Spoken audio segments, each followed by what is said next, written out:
you guys are in for a real treat. We have the rock stars of security here today to help us lead it. My name is Cindy Stamer, and I'm an attorney based in Dallas, Texas. For the last several years, I've had the dubious distinction of working very heavily, actually about 25 years, on data privacy, security, and other healthcare ops issues. And I have the honor every year, if you ever have questions, of leading the American Bar Association's meeting with the Office of Civil Rights, the ones that bring you HIPAA, and then stick it to you if you don't do it right. So we'll be very excited to talk with you today about one of the most challenging topics of HIPAA, which is breach notification, and what has happened following the final regulations. With us up here are our boys in the band here who are brave enough to submit themselves to my random questioning. Tom August, most of these you already know, who's Director of Information Security of Sharp Health Plan. Tom Brady, who's the area CIO from Kaiser, which is a new role for him. He's been in many positions across the time, and I get to see. It's Jim Brady. I keep doing this. Jim keeps going, Cindy, get it right. And Fernando Martinez, who comes from my home state. You guys are just overloaded with Texans today. But he works for one of the finest facilities in the country, and one that I have a very close friendship in, Parkland Health and Hospital System, which you all probably know a whole bunch about because President Kennedy covered you. But it truly is an amazing place, and if you have an opportunity to go by and visit them sometime, if you're passing through Dallas, I would encourage you to call Fernando and go see it. It's truly an extraordinary public hospital system that does some of the most innovative things to take care of some of the most challenged people in our community. So it's a real treasure for us in Dallas and known around the world as well.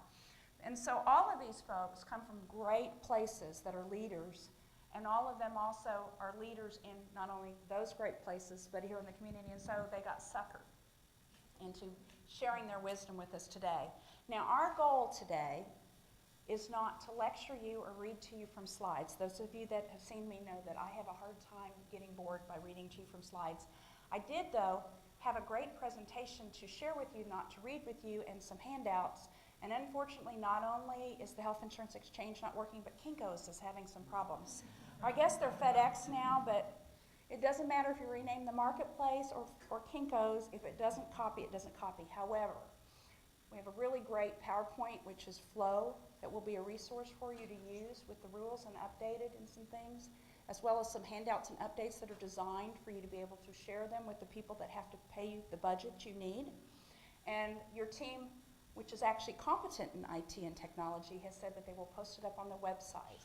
And so I encourage you to, after the conference, to go down and download those materials and to make use of them freely, because they're supposed to help you and support you in commanding your case so you don't have to go out and start from ground zero. Now, to start with today, we're going to talk about the change in the omnibus final regulations on the breach notification rules.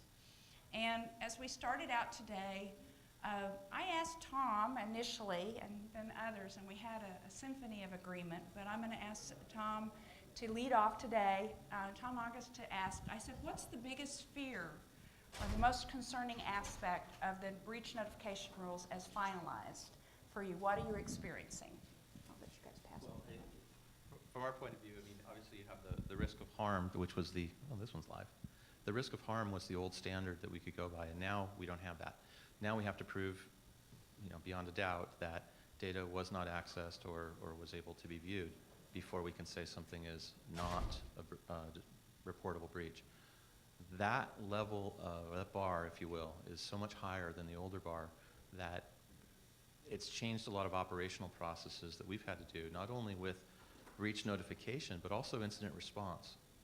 So there's quite a bit there. One of the things we did in regards to that had to do with clarifying roles, not only in the incident response capability, but also in the breach notification stream, because we need to be quick and clear.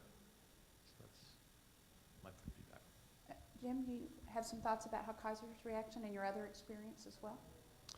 Well, excuse me, just having been at Kaiser for a couple of months, I'm considered a newbie at that organization. But I would say, what I would worry about is what are all the ancillary areas that are using technology? It could be facilities.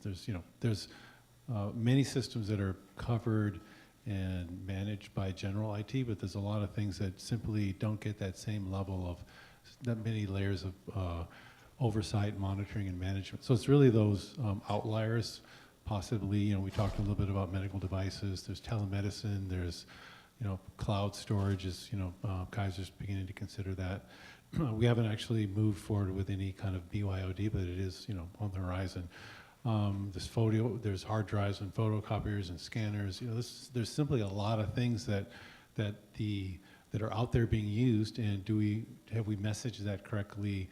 Are people aware of that? Are they doing their part? Are they participating, or are they just thinking it's, you know, the security team? It's their job. So it's really the concern probably is, what are all the things that are those weak links in the chain that we could that we're exposed to. If a breach happens, then, you know, we know that an investigation comes in, and they typically will look at a lot of things. They don't just stop at that one area. So, you know, how are we doing in that respect?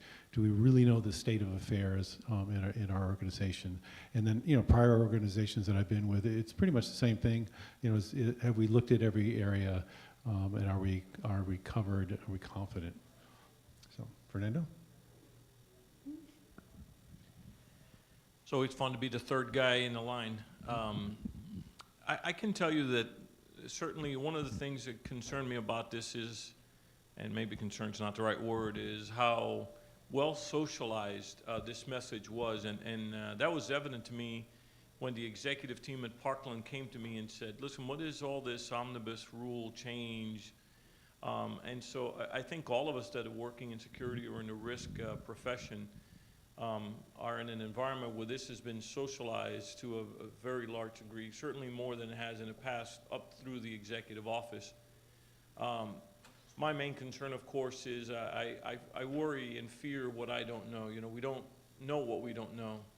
I mentioned earlier today during the presentation the concern that I have around not having a firm understanding, a discrete understanding around business associate risk in particular, given that it's such a evident and clearly spelled out participant in the whole ecosystem of managing risks. So I think there's plenty to worry about. I agree. Well, part of what we want to do today is sort of focus on some of the ways not of scaring the heck out of you. Can you all hear me okay? I thought so. See, I have never been quiet in my life. So that gives the guys the opportunity to speak so you can hear them. One of the things we want to talk about is this process of sort of preparing and then coping. So the assumption here is that we have some general knowledge, and we should from today. You've had some great presentations. The process of dealing with the breach doesn't optimally happen. Unfortunately, oftentimes I get called with people that don't prepare in advance, but it's much more difficult if the less you do to prepare in advance. So we thought we would talk a little bit about that, and I want to give a couple of opening comments that were from our discussion preparing. The first thing is one that Jim highlighted on about just the role. Compliance, privacy compliance, IT security compliance, legal, whatever. You know, lawyers, this is always a shock for people in my profession, but when I explain to them that we can't be with our clients all the time, so we can't hold the law within us, but rather our ability to help stems from helping people to understand what the basic rules are and empowering them to go out and know when they're about to get stuck in mud and have the opportunity to call us in when we can do them the most good or make a different choice if they don't want to have to visit with us. And this is a revolutionary thought for people who sell legal services, but my experience as somebody who comes out of the industry is this is really the reality. Well, a corollary to that is that how well you do at IT security or HIPAA compliance or FACTA or FINRA or any kind of risk management and compliance starts with, of course, how much freedom and opportunity that you give, correct? But at the end of the day, once you start that data flowing, once it exists, it has a life. And the more you can keep it in this sort of beautiful little pathway, data, air, and water, Hardest thing, you know, if you can keep them in the little tube that they're going in, life is good.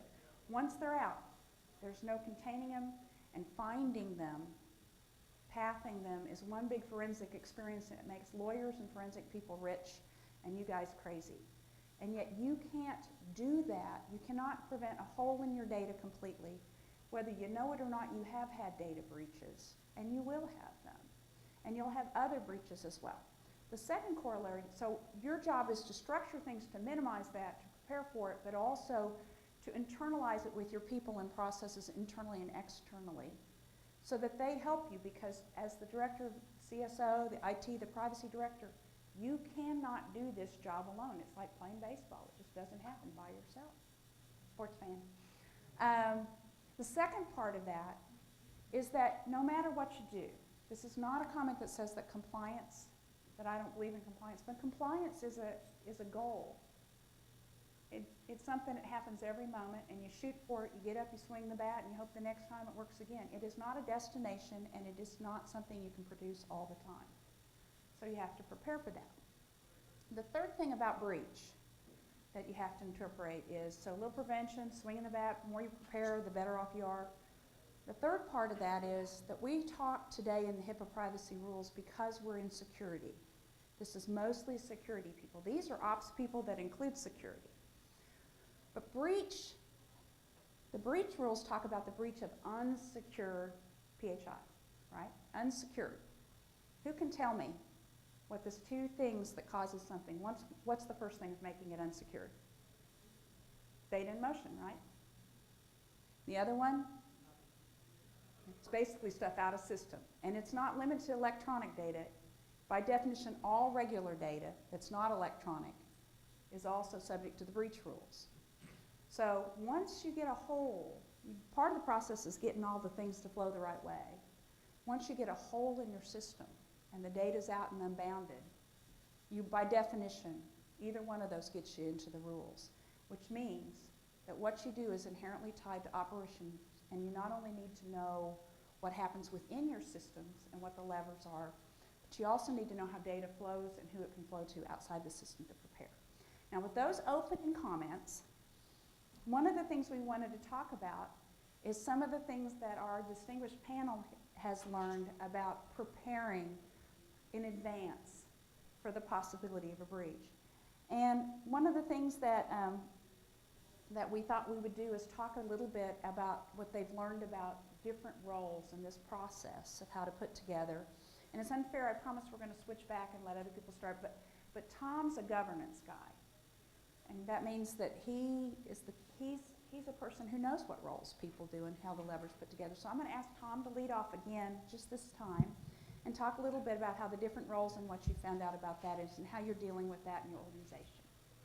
So as part of our preparation for breach-related stuff, we revisited our incident response processes, kind of built it from the ground up. And as part of that, went through and identified who needs to play what role in gathering the data to even identify whether a breach occurred or not.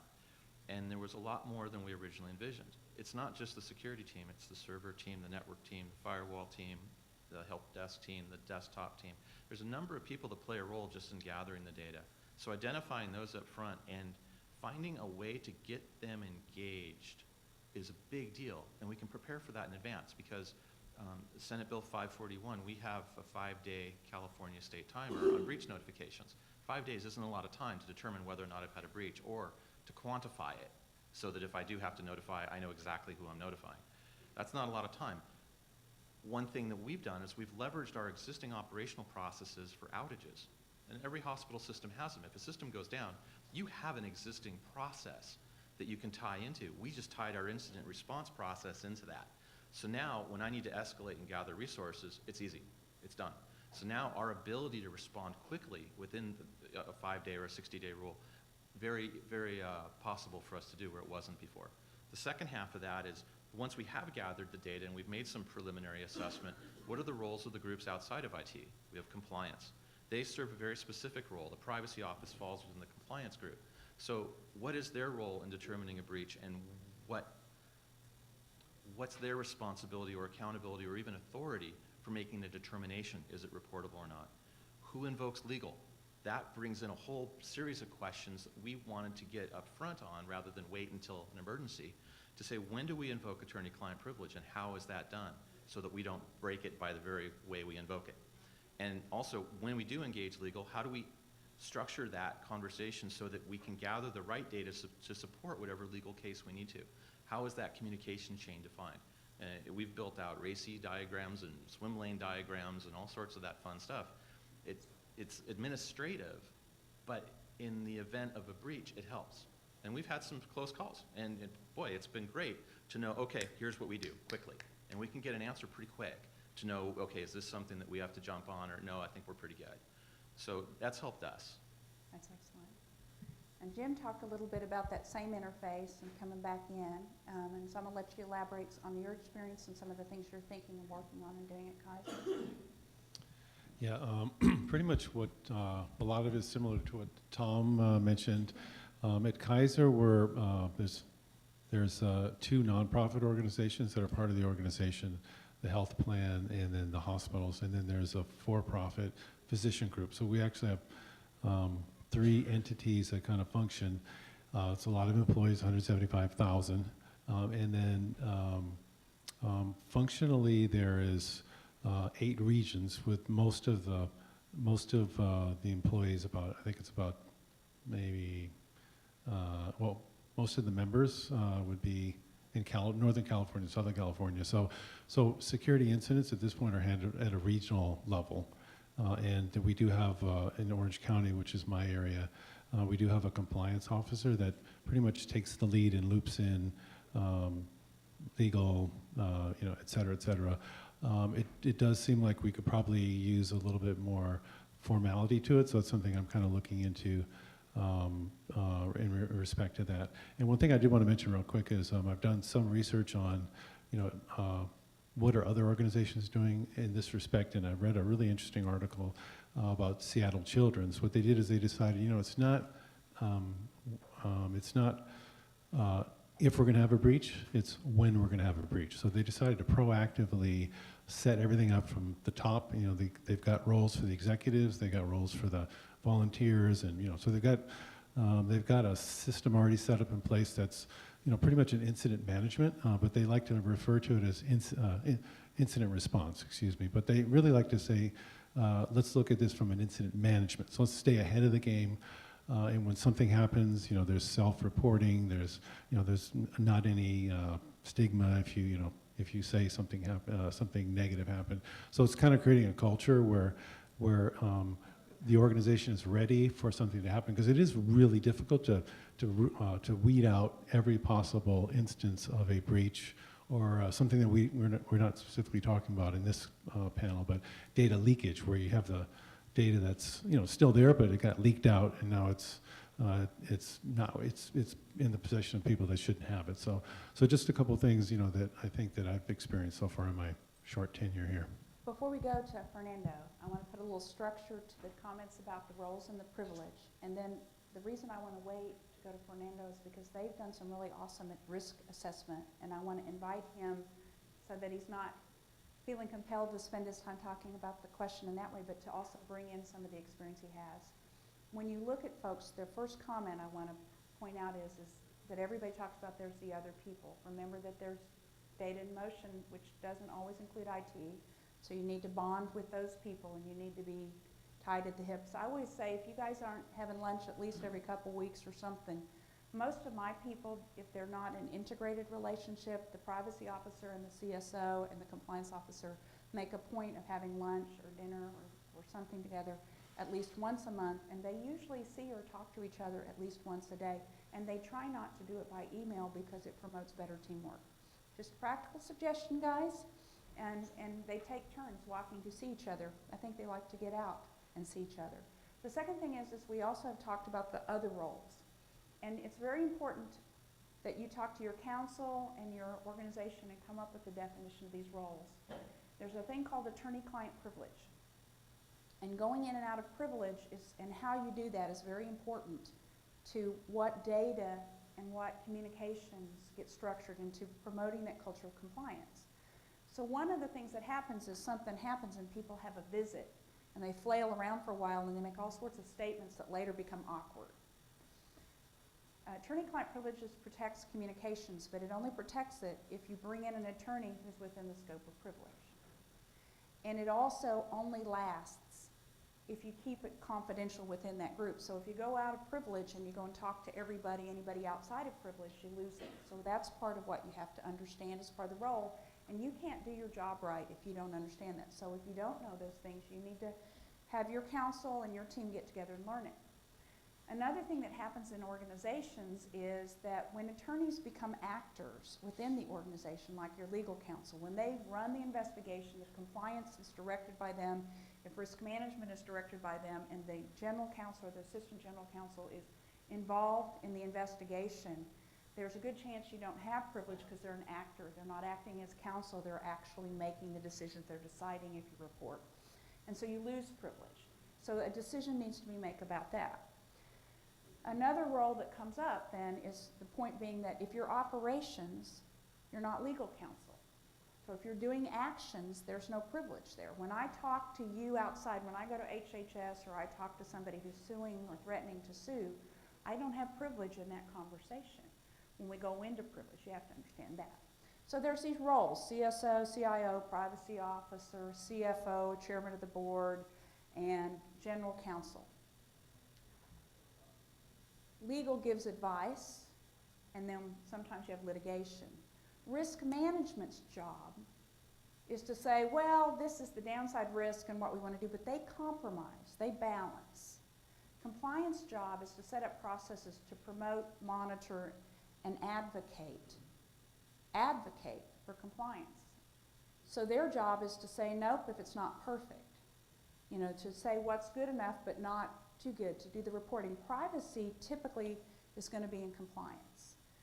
And so how you structure those roles and who does what and how and the flow of data is very critical to that process. And so if you think that you're going to have discussions about things or matters, that you might want to structure how they're going to roll out so that when you make them public, they look as good as possible, or you think you're going to have awkward discussions about things, or maybe that people are not on the same page. I know that never happens in your organization, but some of the biggest money I make is that those three roles don't agree, okay? And so anything like that, you probably want to understand privilege and make a decision, and doing that in advance is better, because when you've had a fight about whether it's breach or, well, we really can't do that because it would be a horrible outcome, and it's not in there, once it's out there, you can't put it back. Now, within that role, Fernando and his team has had a very, very highly watched, highly scrutinized process on many, many places on compliance. They've been one of the unfortunate, really, really wonderful agencies that has been targeted by the government to be crucified, I call it, which is a practice in many, many areas. And they have always had a strong commitment to compliance, but they have hired people like Fernando and others to really clean up the process. And as part of that, they've been through a process of trying to deal with the assessment and addressing of risk, and probably, frankly, with a little bit more sophistication and thought than most organizations have been empowered to do it with. So I thought we'd ask Fernando, rather than talking about it scaring him and that the roles, really talking about what they're doing and how they're looking at it. Well, one thing's for certain, having the federal government participate with you adds a level of rigor to your overall approach. Going back to the earlier commentary about approach, I can tell you administratively from a roles point of view, in our organization, we do have an incident response program that's built around an information system where essentially an incident is an incident regardless of what it is. In this case, if it was a breach, it's still processed and vetted the same way through an incident, if you will, a ticket.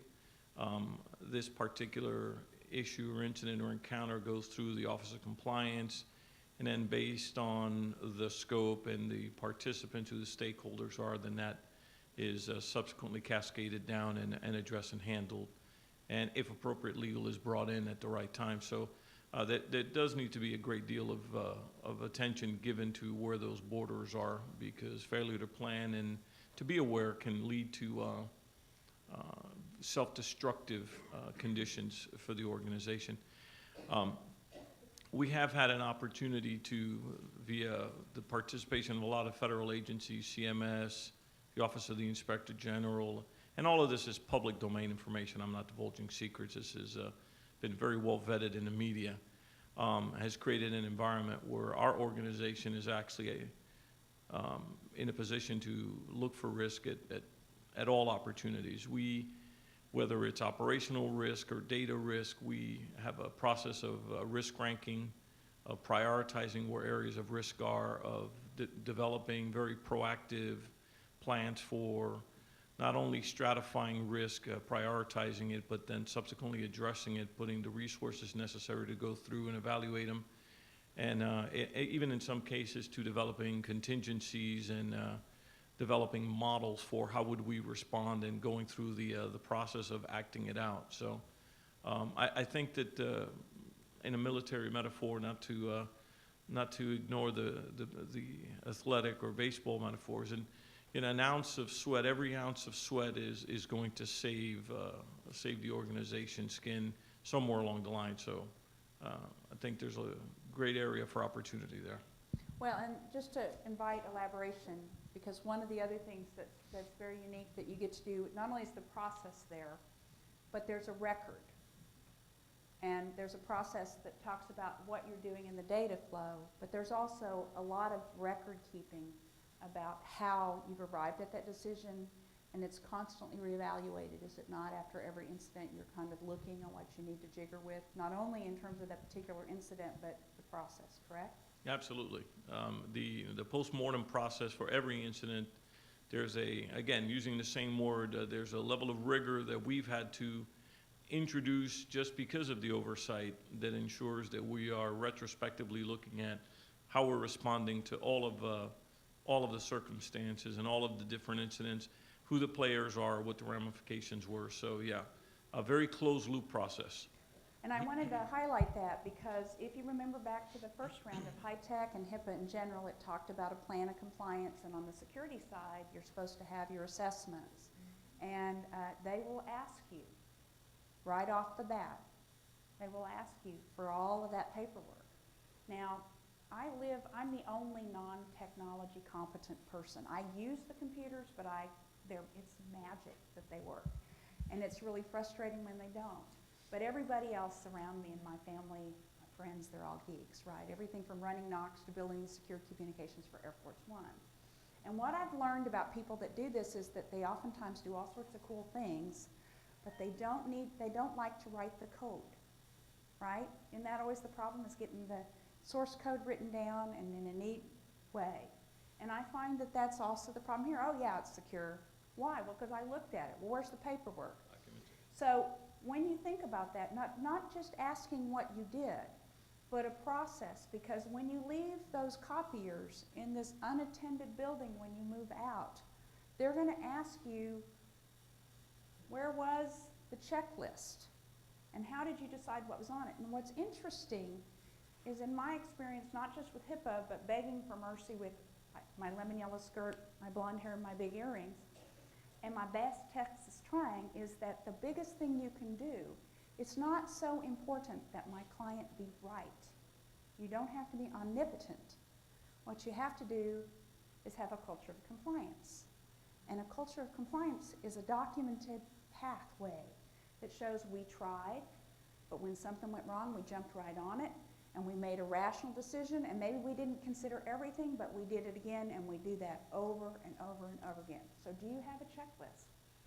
Are your pilots ready to leave the ground, and could you produce that checklist? And when they have a problem in air, do we have a process for that? Don't forget the documentation, because that's one of the most interesting things about places like Parkland and other places that have been through this. And if you go back to Provident and you go back to all of the other subsequent settlement agreements, one of the most interesting things to learn about is not only what they did to investigate and the documentation of that, but also what they now preserve on an ongoing basis, because you'll likely have to have it. Now, one of the things that we invite you to have, and I think we thought we'd invite you just a little bit here, speaking in that way, to ask a couple of you, before we move on to the next part, to just share some thoughts. We've got some different roles up here. How is your role placed? What's your experience? Who do you report to? How many of you people report to the CEO?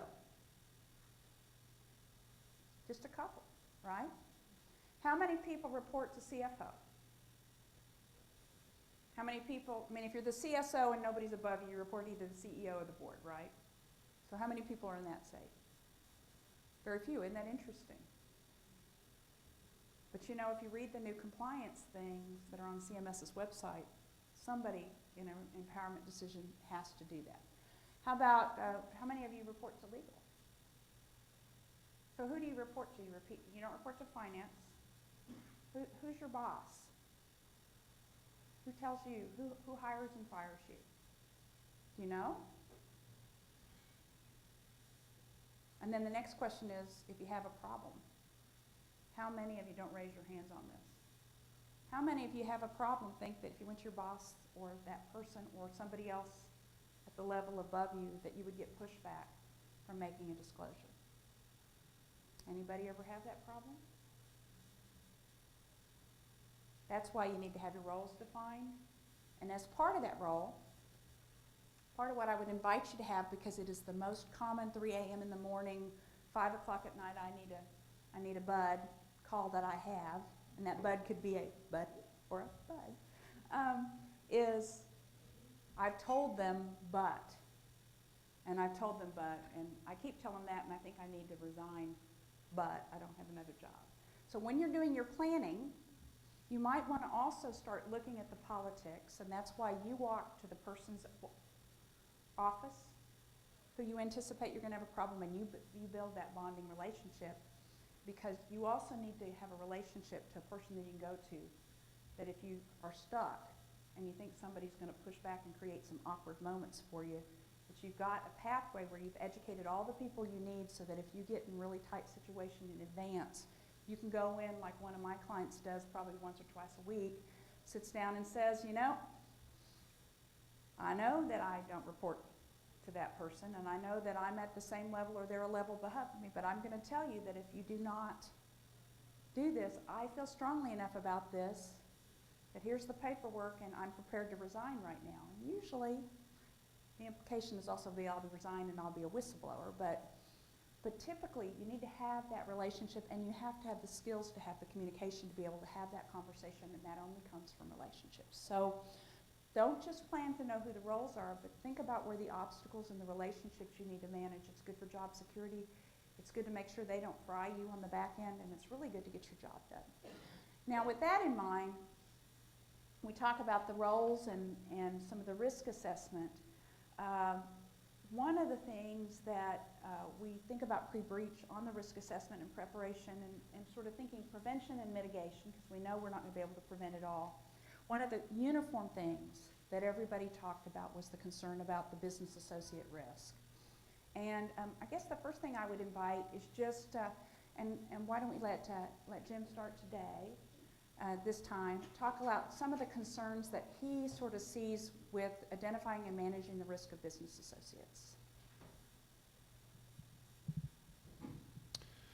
Okay, well, probably from a contractual point of view, I would turn that over to our legal department and compliance, and so they would kind of go through those details. So I don't really have a whole lot of, knowledge or experience in that area. That's kind of another group, but just from understanding IT and systems, it is a concern when you've got, business partners, business associates who might have another business associate, and there's a lot of, the lines are blurring on really where is the data and how is it being managed, and there's, in healthcare we don't really have a method to certify business associates.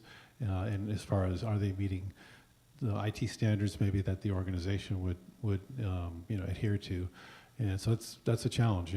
We have to kind of trust them. There are things you can do to audit them, but those are usually spot audits. Typically they're announced. So there is an initiative called High Trust that's I'm not aware that it actually has really taken momentum and been fully adopted largely, but it does cover a lot of areas that you could theoretically impose on a business associate and say, you know, if you want to do business with us, then we need you to get certified and maintain your certification through these various rigors. But at this point, that, you know, it sounds like a really good conceptual idea, but it hasn't actually you know, manifested itself. So at this point, you know, it is a challenge to ensure the people that we work with and their IT systems and what they're doing, you know, just acknowledging and understanding, you know, are they really up to the same level that we would, as an organization, want? So those are my thoughts. Fernando, then, from the standpoint, I know you've thought a little bit about the risk of business associates and put it into your process. What are some of the things that you thought about and some of the things you're trying to do to identify how you're going to prioritize your resources in that way and address them?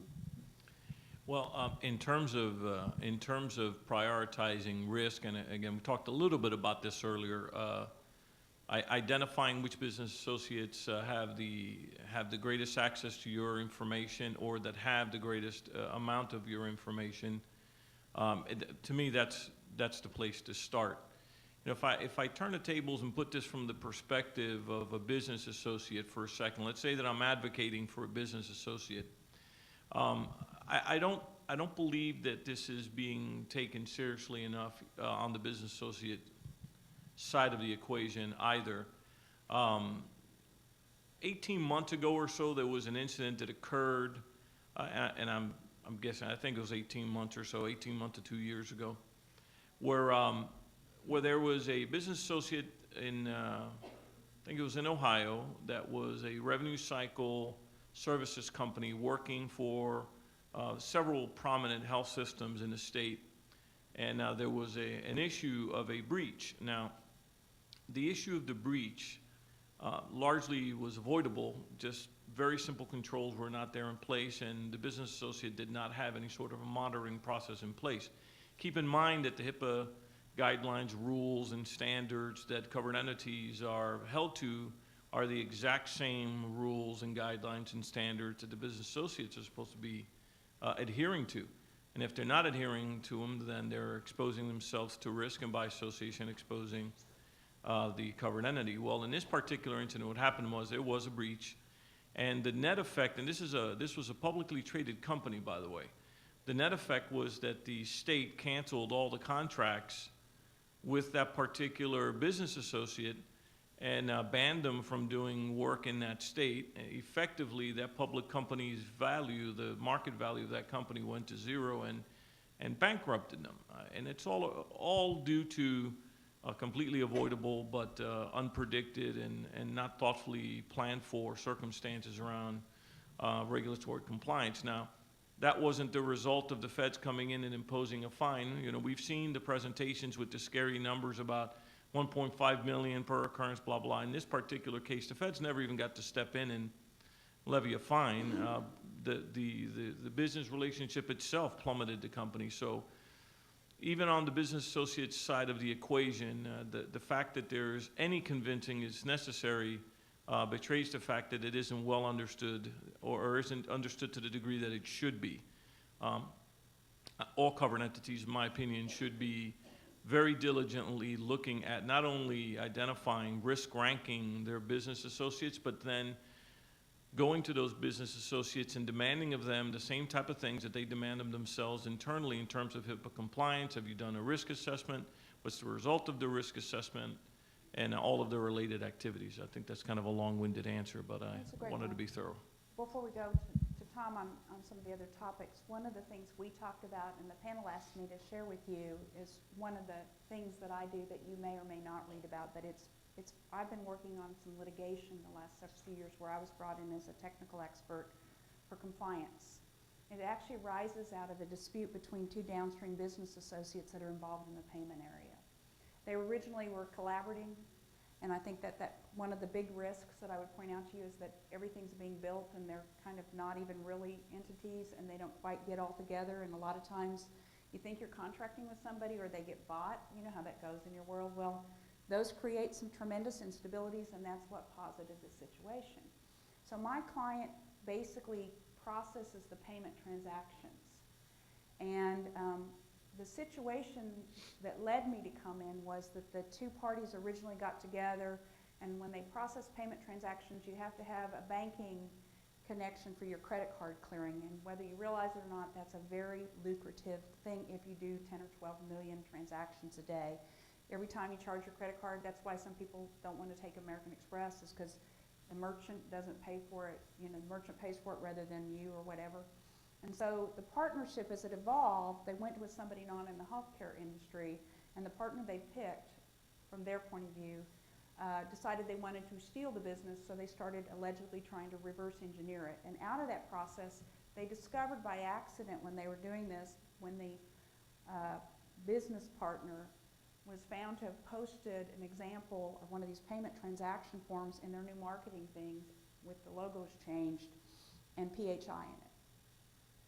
And so they thought perhaps they ought to call me about doing a breach notification, and it led to an amazing thing. And one of the things that came out of that was, now they're involved in huge intellectual property, trade secrets, breach of contract, all these other things. And part of that was they wanted to order them because under HIPAA, they asked them to provide an assurance, give the data back, correct the things. And so they had a breach issue to look at, but in this case there was no, as far as we could discover based on information known, there was no unsecured PHI. So they're not up on the list. Because the data was all, except for that one, right? The one posted on the internet, which we disclosed. The data is all still in the system. It's just being converted for an inappropriate purpose. And they refused, of course, because they go, fire us, we're going to go compete with you. So they got into the thing, the lawsuit gets filed, and we said, well, give the data back, because when privacy, when you terminate, you have to give the data back. And I want you to stop and think about this, because the rules say you give the data back unless. So it's not you get to decide whether you give the data back or not. You must have one of the permitted reasons not to do that. But they refused. In fact, their lawyer said, no, I'm going to put it in the safe. And that lawyer's now facing not only a HIPAA investigation, but also possible disbarment action, because it's allegedly a criminal action. So ask yourself today, with the business associates you have at level 1, you asked them to give it back, would they? Could they? Could you even tell if they did? Would you even know what data they had? And then at level 2, if the two of them get in a spat and they give it to someone else, what's your chances like that? And then ask yourself how many months that business associate 1 knew that business associate 2 had breached but didn't tell you, because the clock is ticking.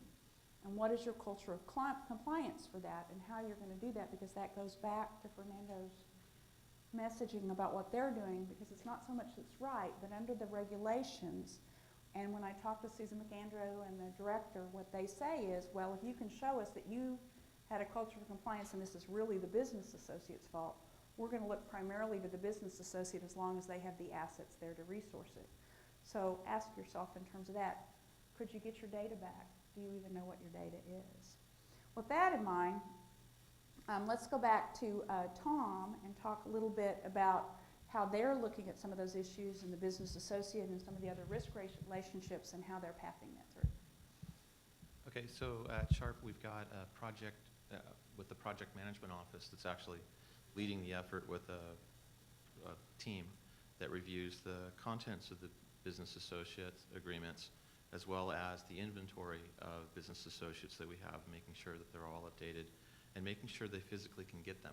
And what I mean by that is they validate that a BAA exists, even for legacy vendors, that there's the assumption that, oh yeah, of course we have a BAA with them. Do you? We're going back and, oh hey, we got to get one signed with these guys because we can't find it, we can't evidence it, we can't produce it. So that was a real eye-opener for us. I would suggest for you guys, if you don't already have a process for validating truly that you have BAAs in place with your business associates, to do so. It was certainly enlightening for us. It's something that we're doing. Also, making sure that you have a mechanism that's been vetted with your legal group already of where to put security requirements. Because I know, at least with our console, we've talked to our legal counsel about do we put the security requirements in the BAA, or does it go as an addendum, or does it go as a contract? Because they serve different legal purposes. And I'm not an attorney, I'll defer to the experts. But it certainly is something you want to be consistent in so that we don't specialize and treat one vendor differently than another. So that was an educational thing for us and something we've been working with. And then last, it's just making sure that we have a good view across the entire system.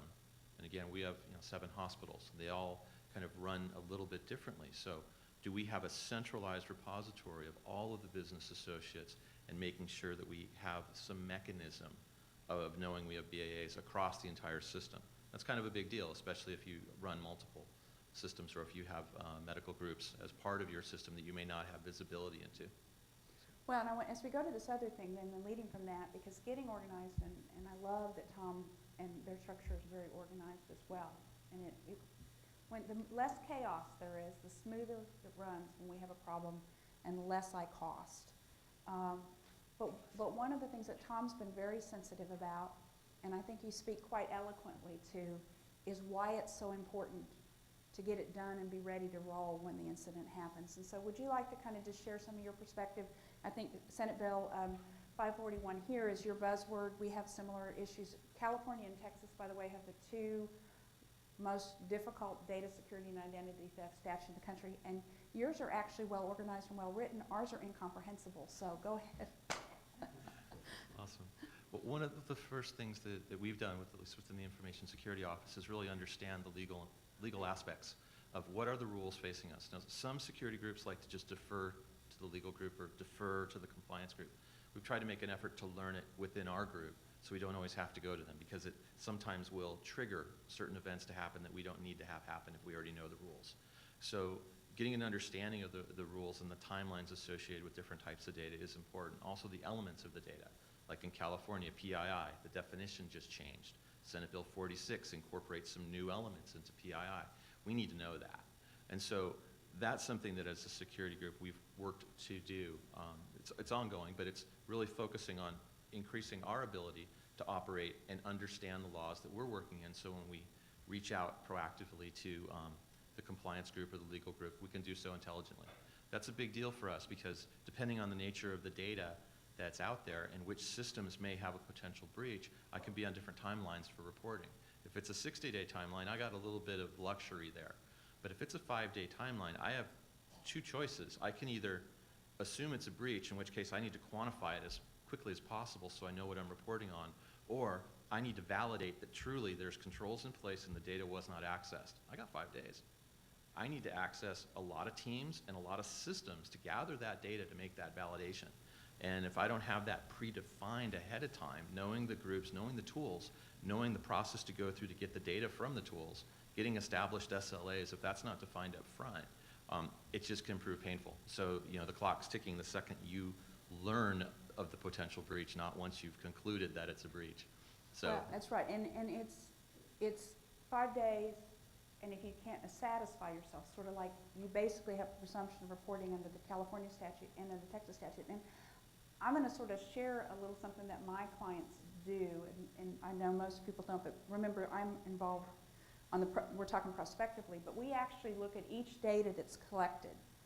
So in my world, since I can't make the computer work, I have massive spreadsheets of data. But in that data, we class every data when it's collected. Is it PHI? Is it PII? Is it personal financial information? And each one of them just classes then to a decisional grid. So when the data breaches, it's coded for what its consequences are in the system, so that my clients actually can give me, I don't have to wait. When it comes out within an hour, by the time they know the breach, when they look at the data that was breached, which I know that's a big deal for a lot of people not to be able to do, but we actually have set up the data so all the data elements are coded so that we know, and it creates the report to us. I don't know if that's kind of what you're doing, but also in that they have a grid, we know what the timeline, we know what the law is, and we have little, here's the rules, and it prints out for our clients the presumptives of what they're going to do. And if they don't have a problem with doing that, they just do it. They have a form for it, and they just do it.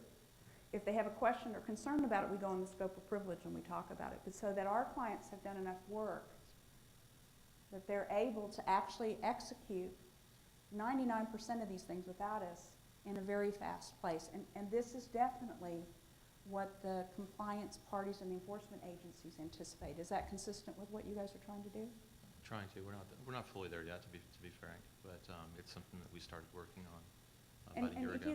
A little hint that when I say our clients, I have our client and then I have our clients. I represent a lot of large data companies that run platforms that people like you and insurance companies represent. So they can afford to pay somebody like me huge amounts of money. But if you're going to work with somebody to try to do that, it's a good idea to find somebody that has done more than just regurgitating, but has actually worked with somebody to do it, because lawyers, like people that write code, really rarely start from ground zero. And if you have to get somebody that starts from ground zero, you're going to get bankrupt before you can do it. So just a little hint. But that's what you should be thinking about. And I think, based on those of you that hear that, the other thing I find, and I find it useful, is I like to ask my clients that are repeat players, just like people here, to say, if you've heard a few times, if you spent some time, go ahead and propose what you think the coding is. Because there's an educational process to that. It's not important that I know it. It's important that you know it, because if you don't know there's a potential problem, you're never going to call me until the litigators or the enforcement people call you. And so we don't tell, we empower. If you're being told but not empowered, if you don't own it, Tom's owning it. These guys are owning the data. They're owning the process. You are the compliance. Now, we had another little place that we wanted to talk about with the time frames, and I've talked about the documentation of the assets and those sorts of things, but we also wanted to talk about planning for the breach and the incident response. And one of the topics we talked about is, having the response team. We started that early on, but the other kind of thing wrapped up is talking about what it costs and how the cost and needing to plan for a process to pay for the investigation, the response, and the other things. And I can tell you that the stuff that you see from the 16 or so, which, by the way, if you download the PowerPoint presentation, you'll get a list of all the people that have paid the big fine. It gives a misperception. Your CEO might say, well, what's the big deal? Provident reports that they spent $7.5 million figuring out what the data was and sort of cleaning up the mess. They only paid a $100,000 fine. Tom, I think you said Blue Cross and Blue Shield. Was it you that told me? When I last looked, the numbers for Blue Cross Blue Shield of Tennessee, they had a $1.5 million fine, but the investigation, notification, and mitigation steps they had to put under the plan that they worked with the government was approximately $17 million. That's not insurable. One is and one isn't, and that's been a challenge. And so this process of how you're going to pay for it, who you're going to respond to it, and thinking about that and pulling it forward is a big part of empowering yourself to get the job done. You might wonder where you can get those data. There's some ideas for you here. There's some reports, your insurance companies, the rectification things, the accounting firms. And increasingly, we're encouraging people to report that elsewhere, but the data is huge. And in general, my experience is just a simple breach by a doctor's office, like a patient gets mad, is usually $30,000 to $50,000 if HHS gets involved. And remember, the last part of that is it doesn't have to be one of those large breaches. What's been insightful this year is that we've had the large breach report, the Blue Cross situation, which was the first situation that they did on a breach notification. But people were surprised that the small breach report came out. And we talked at length between it. And what happens is, in the PowerPoint presentation, you'll also see the reports. And do you know you file the exact same information for a small breach as a large breach, and you have to do every single one? So if you wait until the end of the year to load them as you go, you're going to have a problem. So you've got these breaches, and what happens is the national will look. If you have a large breach, the Washington Office of Civil Rights will be visiting, and they will run a freight train through you. Plan for several $100,000 of expense, unless you've got everything clean. If the local office looks at one of these small breaches and they choose to investigate it, you're going to get the same. They can do whatever they want to put you through. You can go through as little or as big as possible. So the fact that it's a small breach doesn't mean that it won't be investigated or that you can hide it. And so it means that even these small single breaches need to be documented to the same level, because and the rationale behind that is that the small breaches are just indications of weaknesses that could have been worse but for the grace of God. So be prepared, and come and send us your questions and your thoughts, and go forth and help each other to know what you're doing and what you're spending. Share your resources and come back again next year, and we'll talk about some more pragmatic things. I want you to do me a big favor. These guys are brave. They're brave to come and visit. They're really brave when they come and visit and be subjected to me. They have now been officially Stamerized, so have you. I always have a good time coming back to my old stomping grounds, and you're one of my favorite groups to come visit. So thanks for coming, and I hope that we can visit more and share experiences over the cocktail hour, because you might need a bud now too. Let's give them a round of applause.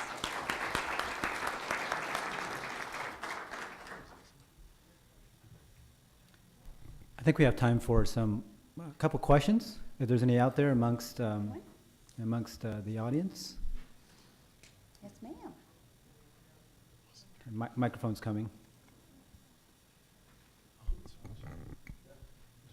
Testing. One of the things that I found out when I was working in the financial sector doing auditing and stuff was that when companies didn't think about putting stuff in their contract, language in their contract about how they were going to get their data returned, is sometimes it was encrypted. Sometimes the guy said, well, we only thought you were going to ask for the records one at a time. It ended up costing them millions of dollars to get their data back out. And sometimes they played tricks on them where they had data that was encrypted. It was uploaded to this vendor's site. Those vendors encrypted it, didn't bother to hand back the right kind of keys, so the data became useless. That's how they maximize their storage of this data. And it just seems like it would be helpful at the start end of all of this to have an in-writing legal contract that said, this is how the data will be returned. These are the keys. If there's any keys and encryption that went with it by the vendor, then that has to be also given back, and that it would cost you only so much to get your data back. I agree that's a really important thing as well. It's just the process data, the data utility. Think about retention. If you give it back but you can't access it, have you really met the retention requirement, right? Did you produce it? And when Tom was mentioning the different points of view of legal, we tend to stick on legal requirements as addendums, and they have different standards. And so when you put in your data breach and your HIPAA provisions, almost every contract involving data has IP, intellectual property, confidentiality, ownership, etc. And so what I would say to you about that is that it's very critical, and certainly you should credential that on the front end and monitor it throughout, but also that regardless of how we choose to do that, you have to, in the same way you have to plug in your data flow, you got to plug in your legal flow, because it's just the same kind of pathway.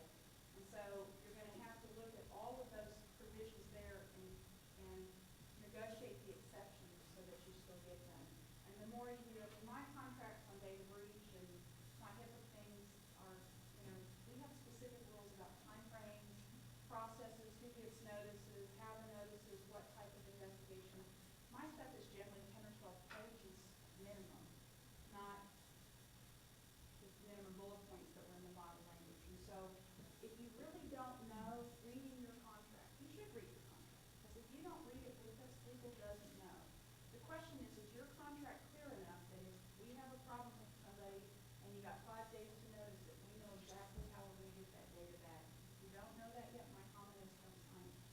One of the other things that came out, when especially like dealing with cloud providers and things like that, is how do you even know that your data has come back? That it isn't out there. Cloud provider turns on you, and all of a sudden the data is clear storage as opposed to encrypted or whatever. How do you even know? Well, I think that's your technology, but let me mention on the issue last May, when I met with Office of Civil Rights, the whole question of the cloud is clearly something that's weighing heavily on the Office of Civil Rights' mind. And if you notice, there's a comment in the preamble to the regulations. I'm sure you all just read them, but they're talking about that issue. And their comment is that it is your problem. So the fact there was a lot of pressure to try to put some limits on that, and the answer is no. If you choose to use that, you're accountable.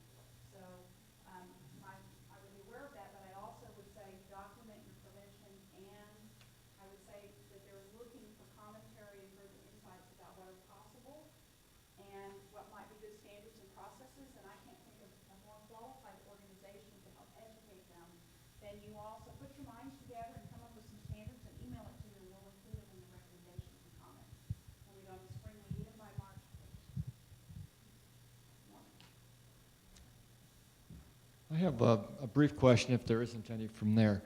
And this may not be brief, and I hope I hope this doesn't become a can of worms, but we have 3 distinguished panelists here, a great moderator, an attorney. Can you project when our country might have a unique patient identifier, and what will it take to create the consensus amongst the various parties to that issue? January 23rd, 2014. No, just kidding. I have no idea. I think this is another area that there's a great opportunity for you to provide input. It spans beyond HIPAA. It's the same issue that's tied up with immigration reform and biometric identifiers and all of these other sorts of things. And the privacy, people get very involved, but that's another area that there's great communication in. Whatever identifier you come up with other than biometrics is something that's, got issues. And that's part of the challenge is that, that we face that nobody wants to be labeled and numbered in a way that can be identified forensically. And or some people don't. Myself, I'm perfectly happy if you put a scanner and let me barcode myself all over it. It sounds like a convenience for me. But this is another area, and along with that, there is a massive initiative on the cyber security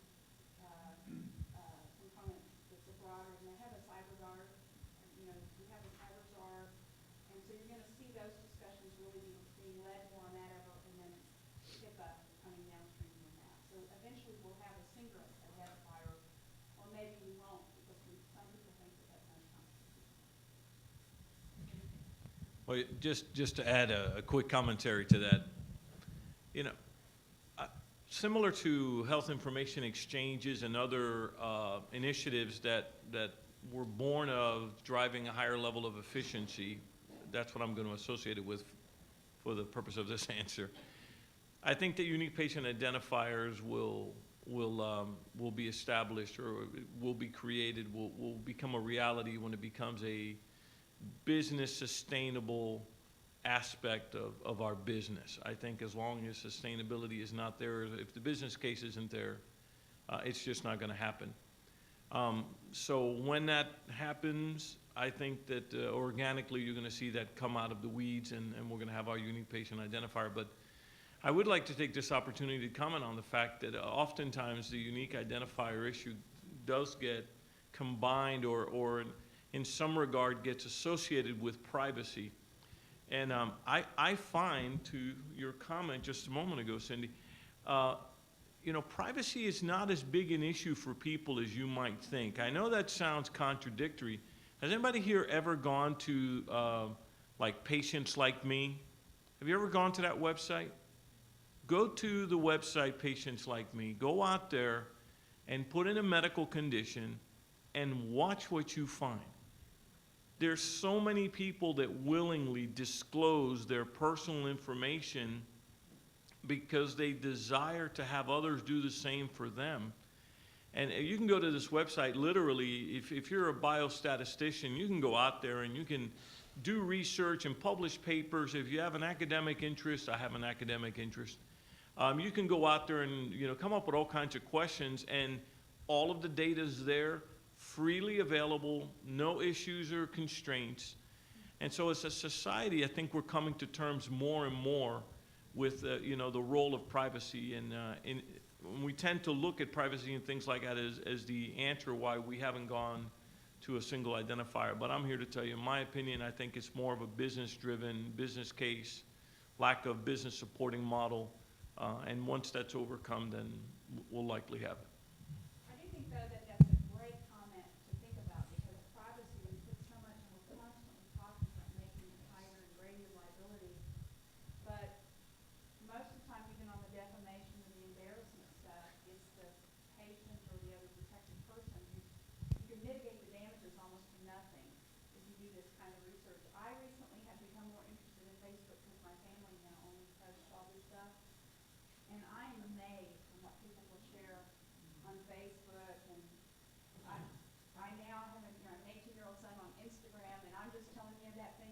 be, oh, so this is part of the thing that we need to communicate. And when people say, well, they're watching me, you know, one of my friends is the lead people at NSA, leading director of security at NSA, and so it's been a very interesting several months with him as well.